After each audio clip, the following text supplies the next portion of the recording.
Nafsu alhaakumut takasur hatta zurtumul maqabir. Alhaakumut takasur, kamu dilalaikan oleh takasur. Takasur dari kata kasir. Takasur saling berbanyak, banyak harta, banyak duit, banyak emas, banyak perak, banyak jabatan, banyak kekuasaan, banyak pergaulan, banyak subscriber, banyak follower, banyak viewer, banyak jamaah. Sampai kapan kita suka berbanyak-banyak ini? Hatta zurtumul maqabir, sampai ke kubur. Dua makna hatta zurtumul maqabir. Yang pertama maknanya sampai kamu mati baru berhenti. Yang kedua, sampai di kubur pun tak juga berhenti. Sampai di kubur tak juga berhenti. Ada orang yang sampai di kubur tak juga berhenti. Ya, nanti kalau aku mati, tolong kau carikan batu nisanku itu emas 24 karat, biar orang tahu bahwa aku ini selevel di bawah Qarun. Yang ditunjukkannya adalah keangkuhannya, keegoannya, kehebatannya, kemuliaannya, kehormatannya. Maka kata Allah Subhanahu wa taala, inna akramakum indallah, orang yang paling mulia bukan yang banyak hartanya, orang yang paling mulia bukan yang paling ganteng wajahnya. Standar kemuliaan dirubah ketika Islam datang. Dahulu siapa yang paling mulia? Inna akramakum indallahi atqakum, yang paling takut kepada Allah. Ketakutan itulah yang bisa menekan hawa nafsu. Fa amma man khafa maqama rabbih wa nahan nafsa 'anil hawa fa innal jannata hiyal ma'wa. Tempatnya surga. Kenapa tempatnya surga? Nahan nafsa, karena dia melawan hawa nafsu. Kenapa dia melawan hawa nafsu? Khafa maqama rabbih, karena dia takut kepada Allah. Kenapa orang masuk neraka? Karena menurutkan hawa nafsu. Kenapa menurutkan hawa nafsu? Karena tak takut kepada Allah. Makanya target dari puasa ini adalah la'allakum. Khotib naik ke atas mimbar, apa pesan khotib? Ittaqullah, takutlah kepada Allah.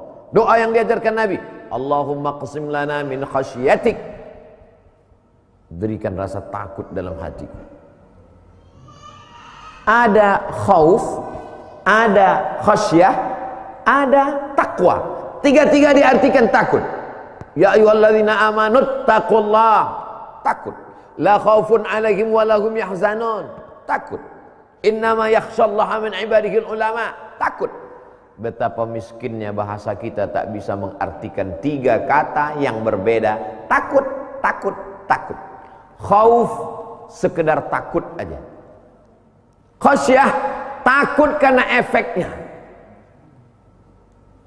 Di sana ada razia, takut.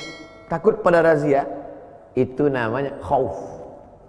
Tapi khasyah takut pada razia karena efeknya. Kalau tak pakai helm sekian ratus ribu, kalau STNK BPKB mati sekian ratus ribu. Takut pada efeknya. Makanya khasyah digandingkan dengan ilmu. Innama yakhshallaha min ibadihil ulama. Yang takut, sebenar takut kepada Allah itu adalah ulama, orang yang berilmu. Kenapa? Karena dia tahu efeknya. Kita ini kebanyakan hanya sekedar khauf, takut saja. Tapi orang yang berilmu, dia takut karena efeknya nanti akan dia terima di akhirat. Tak mau dia ambil duit subhat abu-abu. Kenapa? Karena dia tahu itu akan merusak dirinya, amal solehnya, anak cucunya. Sikit pun tak mau. Itu Pak Ustadz, dulu pernah kami bawakan ke rumahnya duit dalam satu perkara. Saya terlibat masalah Pak Ustadz, dibawa ke pengadilan. Kami mau supaya dia melencengkan hukum itu, kami bawakan duit ke rumah dia. Tak mau dia ambil Pak Ustadz. Kenapa? Dia bukan takut ditangkap KPK. Dia tak mau ini dia makan, dia kasihkan ke anaknya, lalu kemudian sepiring nasi berubah menjadi darah. Darah itu dari jantung naik ke otak, anaknya jadi jahat. Nasiyatin kadzibatin khati'ah, ubun-ubun, kadzibatin, pembohong, khati'ah, berbuat salah. Kenapa anak kita jadi pembohong? Kenapa anak kita suka buat salah? Karena gara-gara setetes darah yang kita masukkan ke dalam mulutnya melalui sepiring nasi, lontong sayur, nasi uduk, nasi lemak, ayam penyet, ayam patah, ayam mati. Tempe jangan sebut, kita sedang di Palembang. Inilah yang membuatkan orang takut itu. Kenapa? Karena dia tahu efek yang akan dia terima. Dikasihnya makanan haram, masuk ke dalam mulut anak bininya, berubah menjadi darah daging. Ayyuma lahmin, setiap daging di badan, nabata min haramin, tumbuh dari yang haram, fannaru aula bih, tempatnya api neraka. Tempat di sana cuma dua, alladzina amanu wa amilus solihati ulaika ashabul jannah, walladzina kafaru wa kadzabu biayatina ulaika ashabun nar. Maka kalau sampai ada di badan kita ini yang haram, di mana kita mau bawa? Pas mau masuk ke dalam surga, berbunyi detektor surga, tet, haram. Mau masuk ke airport, walaupun Habib Mahdi sudah mengatakan, ini Ustaz Abdul Somad mau balik ke Pekanbaru, kata petugas nggak bisa Pak. Kenapa? Ada kami tengok setelah X-ray pintu, nampak kami ada merah di kantongnya, tengok jarum pentol. Gara-gara jarum pentol tak bisa masuk pesawat. Jarum pentol, berapa persen dari berat tubuh kita jarum pentol? Kecil, tak bisa masuk.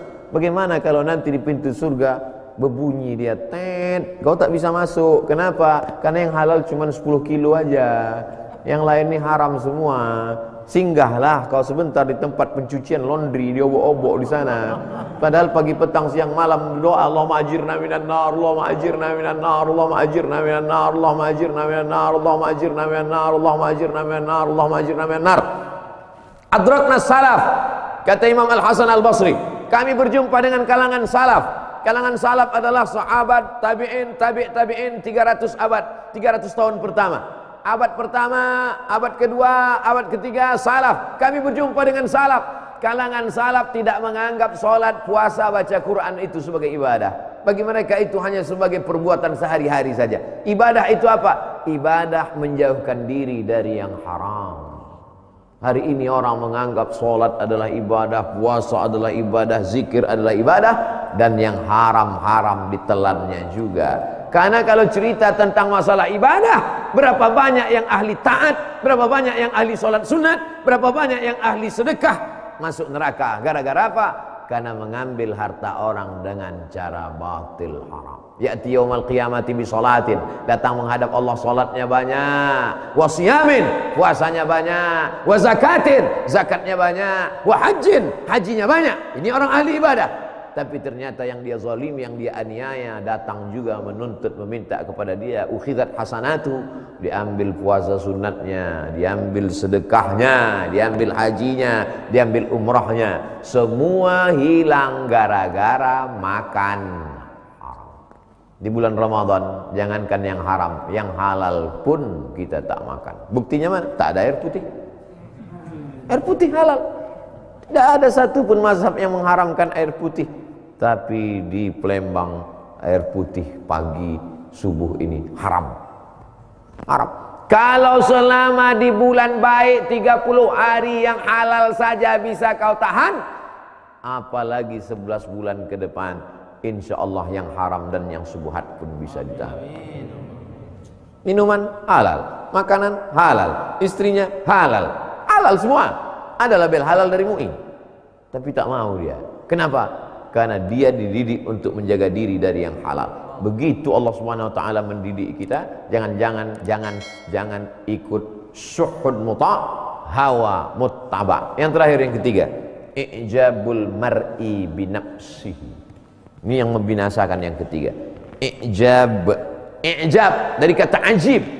I'jabul mar'i, seseorang yang terlalu mengagumi dirinya, binafsihi, itu akan menjerumuskan dia ke dalam azab Allah Subhanahu.